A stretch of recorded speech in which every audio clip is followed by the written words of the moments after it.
let's take a look at our next second lord house.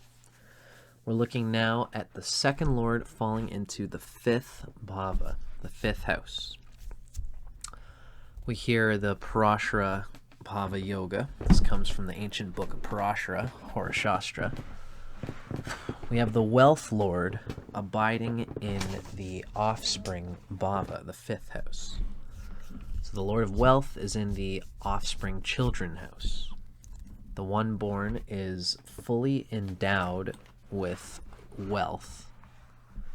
And, we're kind of getting from this, most things are pretty happy in the fifth house. The fifth house is of the nature of the rising sign, right? Whatever your rising sign is, if your rising sign is Taurus, then your fifth house is going to be Virgo, which is also an earth sign.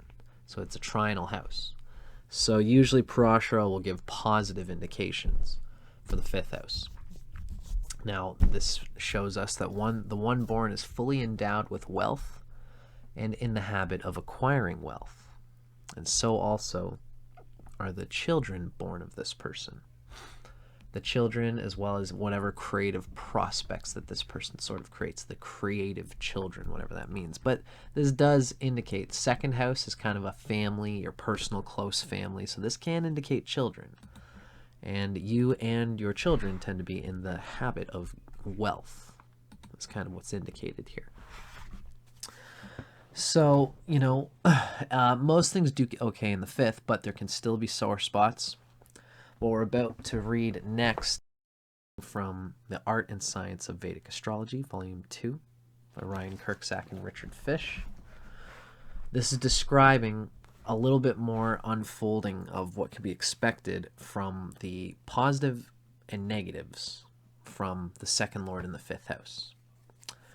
So just like what we read in all of these videos, whenever you hear the descriptions of the Bhava yogas, of the second lord in the fifth house, for example, you're going to hear two sides. You're going to hear the good side and the bad side. Because, most people are going to have a mix of both influences. So when you're hearing about the good aspects of this yoga, everybody, their second lord being in the fifth, they're going to have a little bit of bad stuff and good stuff. So you hear about the good stuff, digest it, you think like, oh, these are the good things I should be expecting from this placement. Then when you hear the bad stuff, it's, this is the stuff that I should watch for. Even though my second lord is in the fifth house, there will be the good stuff, but there'll also be usually the bad stuff as well that you've got to mitigate. Make sure that you aren't falling into. And if you really take on a lot of the bad stuff, then it shows an indication that you do have some affliction, some possible affliction going on in your chart. And situated with these planets, with this planet, the second lord. So this is especially important, this reading, if you have the Atmakaraka involved, if it rules the second or the fifth, or if it's in the fifth house, or if it's in the second house, or if Rahu and Ketu are in the fifth or second. It's going to add a lot more importance to this reading. So let's dig a little bit into what we read about the first part, which is going to be the positive influences of this Bhava Yoga. So when the second lord is in the fifth house, we read that there is a playful approach to finances and resources. Finances and resources being second house. Playful is a creative, intelligent process. So we are playful in a fifth house way with the stability and material wealth and finances. This person tends to acquire wealth and resources easily. There is an excellent approach to saving money here with the second lord in the fifth house. It's something they like to do. They actually enjoy the feeling and the process of learning how to save. This person can actually be a successful gambler. If, you got to be very careful to make sure there's no affliction here. If there is any form of affliction, a malefic with the fifth lord, a malefic even in the second house, there can be a tendency to feel, especially when you were younger, you didn't, the second house lord really, we keep chiming on this idea. It relates to your childhood, how you grew up in childhood. Do you feel wealthy?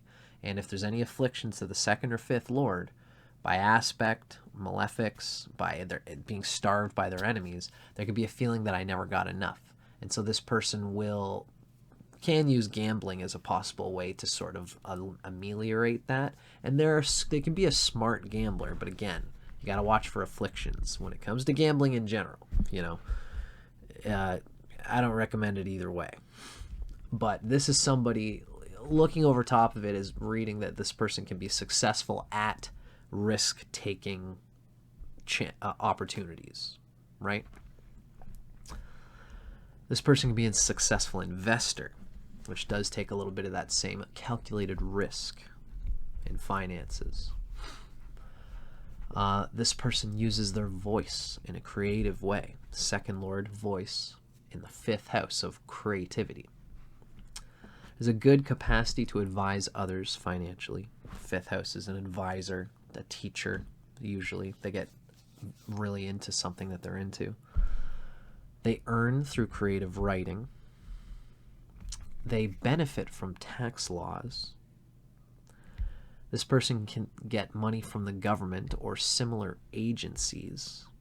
It's just the luck of the fifth house drawing into positivity through the second house. This person can tend to have like residual income. Royalties can be part of what happens with this person. This person knows how to create things in order to, and knows the law typically that allow them to get royalties out of the things that they've created. This person supports their children financially. They tend to be intelligent when this is all working very well.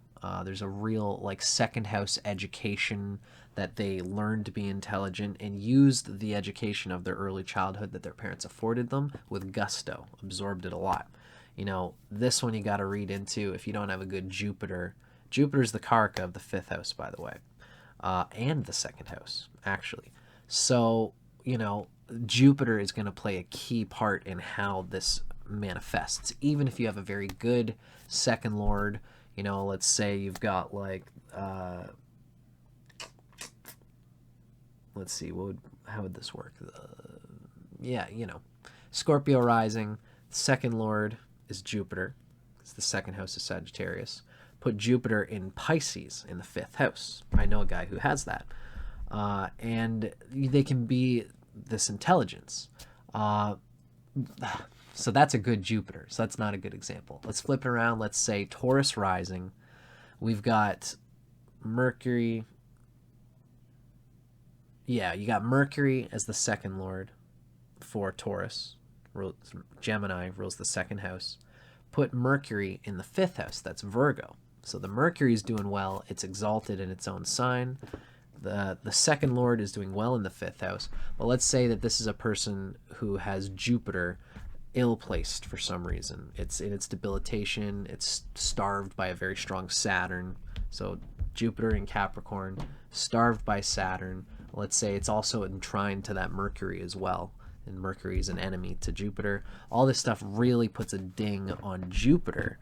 And this would reduce the capacity for abundance, for good creative investment, for children, the positive qualities of the children, the offspring. Because Jupiter is a karaka for the wealth and abundance of the second house and the fifth house. So it's something to keep in mind for sure. But, so this person tends to be intelligent and they support their children financially. All these things are indicated strictly from second lord in the fifth house with no afflictions.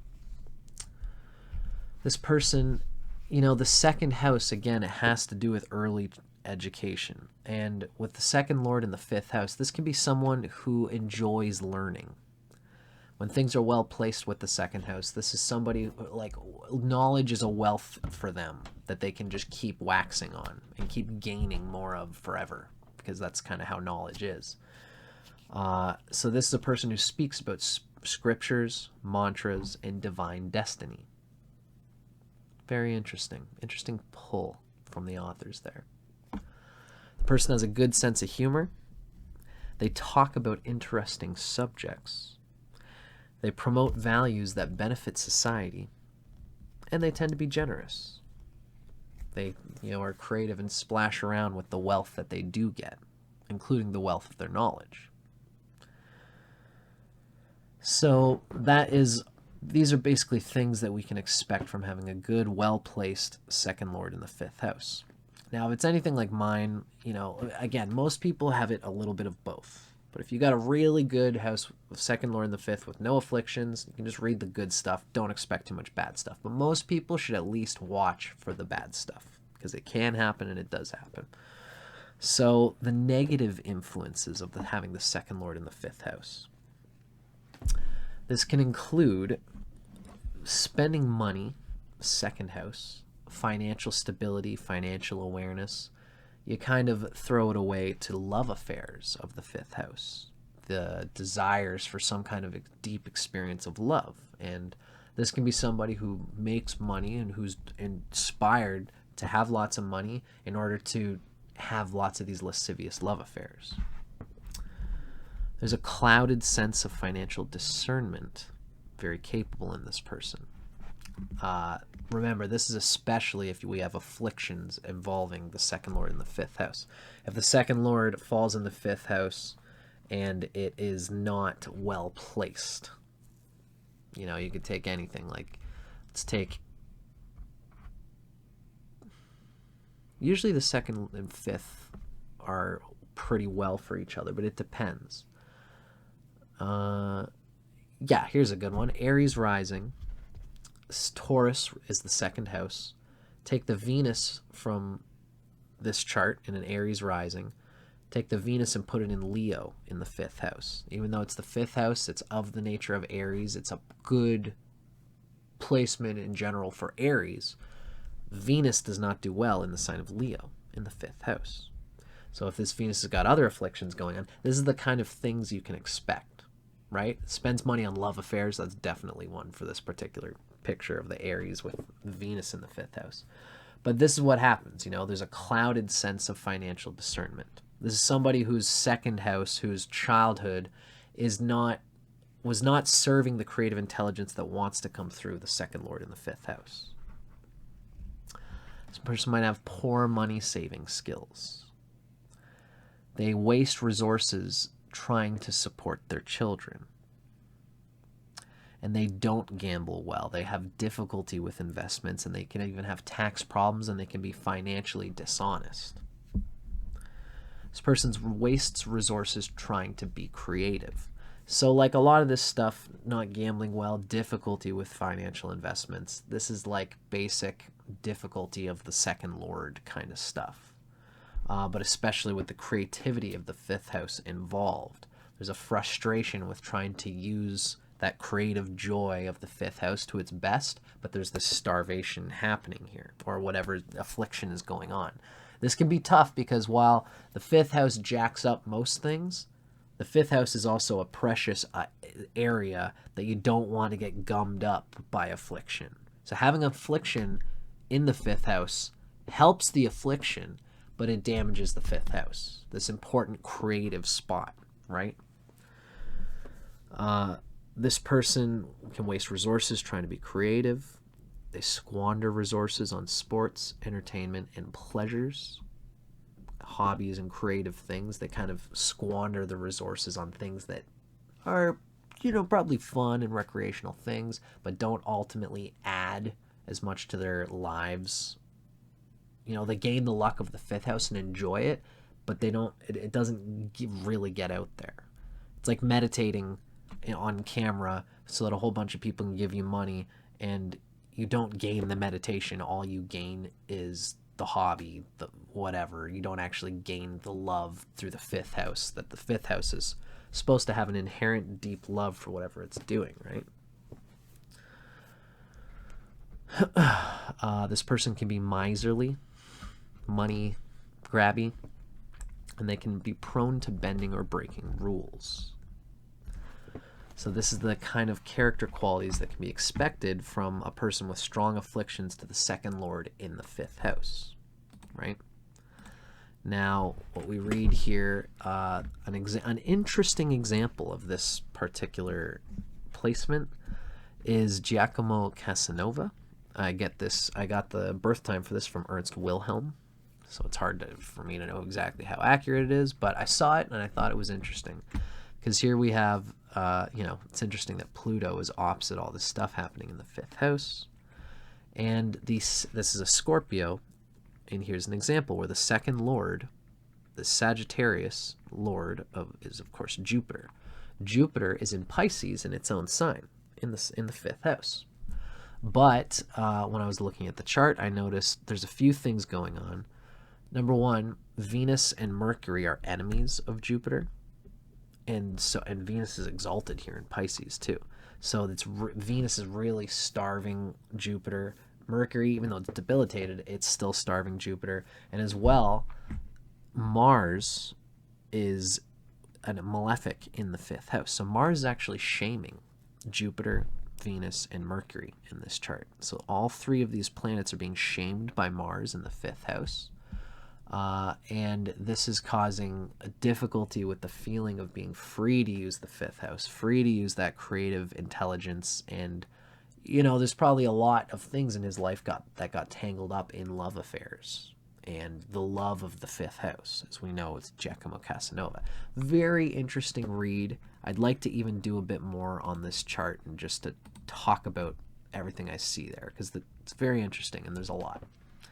But I hope you guys enjoyed this for now.